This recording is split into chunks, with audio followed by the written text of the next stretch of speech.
So we talk about this film being pretty much autobiographical. Yeah. Well, Everybody Wants Some is kind of based on my own college. I was in college at this time. I found myself as I went off to college on a baseball scholarship, believe it or not, and I looked up and had 17 roommates in these two houses. So it wasn't until years later I started thinking, well, that was a pretty interesting time, like what was that about? And the years right there, kind of the end of the 70s, was an interesting time to be in college. Culturally, I think, well, developmentally, it's always an interesting leap for anybody to go from kind of the restrictions of high school world to the freedoms of college, the adult freedoms that are offered you. I remember thinking that was just kind of overwhelming, but it was fun. It felt like, to be treated kind of like an adult in a certain way, to have that responsibility. But then it kind of put it on you too, like it's like, oh, I'm making decisions that are going to determine who I am, what to study, how to act, who to be friends with, what level, where do you want to be, who are you? And I remember not having all those answers really and kind of learning them as you go. I had kind of a real up and down freshman year. It was almost overwhelming.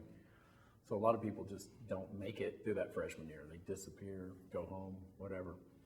So that was but it was generally very fun. I'm, like I said, I'm less conflicted about my college years than I am my high school years. College is more fun. So I just thought it'd be a challenge to try to make an ensemble comedy about that time. I was trying to figure out where that fit developmentally. So, and autobiographically too, within my own other movies. It's sort of, technically it's kind of a sequel to Dazed and Confused. If the young guy in Dazed, who we see him briefly in the movie playing like a pony league game, if say he kept playing baseball and was good enough to get a scholarship, this is 4 years later, him going off to college. How did you feel about being able to recreate that world again? So fun. It's kind of the magic of cinema. If you can, trying to get all those period details just right, the hair, the clothes, the music, just the atmosphere, the cars, the disco dancing, just trying to get all that. And the actors love it. They just love, whether it's a wig or growing out their hair, the mustache, they look very odd as a group. They're perfect for the movie, but then the cameras would stop and they would all go out to a diner and people would look at them like, who are you? Like, what do you guys do? They just look so odd in the modern world. It was pretty hilarious, actually.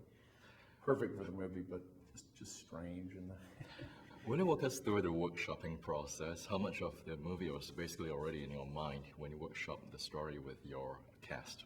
Well, I would say the tone of the movie and certainly the story, everything's pretty set in my mind.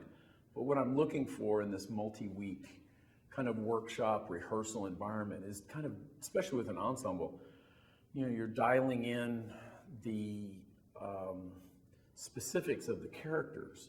And that changes quite a bit for me creatively based on who I've cast. I'll cast the best actors, the funniest people I can find, I think, that are very distinct from each other. They have very distinct energies and qualities. So I want that. I want them to differentiate themselves.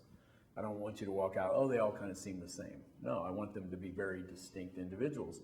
And some of them only had 4 lines, in the script. So where do you start? Well, I start with the best actor I can find, and then it's an additive process to give them more stuff and move lines around between the characters. So that's what I'm kind of just rewriting the script as I go and seeing what's working, like I always say the director in me fires the writer in me very early on and tries to get what works best for the movie. And if something I've written in the script isn't that funny or I don't see them responding to it, I get rid of it. I put something else in. If someone says something funny and everyone's laughing and it works in the movie, and we'll follow that. So I'm got my feelers out to just try to make the best movie based on everyone's skill and humor. And I mean, that's what a team does. You just try to be the best team you can be, and that's based on the skills of everybody involved. So I would be underachieving if I wasn't trying to maximize their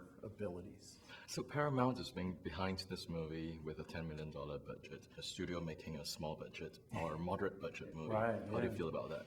Remains to be seen. I think they're starting to realize that they like the movie. They have so little invested in it, but I was very happy to get it made.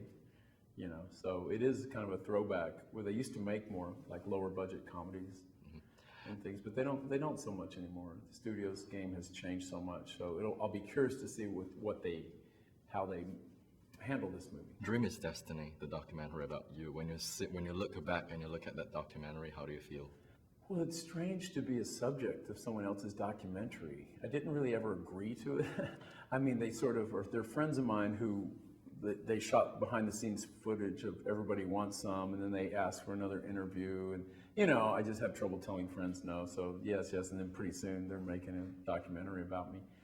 So I can't complain about the film. You know, it's nothing technically inaccurate. It's all true, I think. It is weird to see your life and your career. Like, we all see our own lives very different than others around us see it, inevitably. So it's a little weird to see yourself interpreted through others' eyes. But I think that's all right. You know, I'm used to that to some degree. You know.